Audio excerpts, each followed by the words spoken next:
A military plane landed in Moscow. Chinese drones appeared in Chad, and gasoline vanished in Gelendzhik. These are separate events, but they share one economic reality. Security decisions now become visible through official movement, military equipment, and lost time getting to work. A U.S. Air Force C-17A, a military transport plane, carrying CIA Director John Ratcliffe, landed at Moscow's Vnukovo Airport on the morning of August 25th. According to CBS News, Ratcliffe was expected to attend several high-level meetings with Russian officials.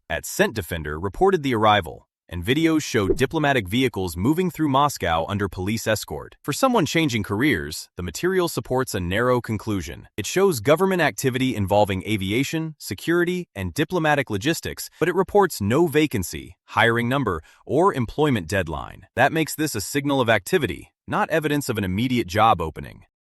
The Moscow signal is diplomatic. 4 Chinese drones changed the geography. At least 4 armed Chinese CH-4 drones, armed Chinese aircraft operated without a pilot on board, were visually confirmed at Abushe Air Base in eastern Chad, according to @Clash report. The base is near Sudan's border and positioned for operations around Darfur. The confirmed fact is the hardware and its location. The material does not report new jobs, contracts, or staffing numbers there. For workers, the concrete exposure is operational. Anyone already supporting aircraft maintenance, transport, security, or base activity is working near a regional pressure point, while no employment expansion can be claimed from this evidence.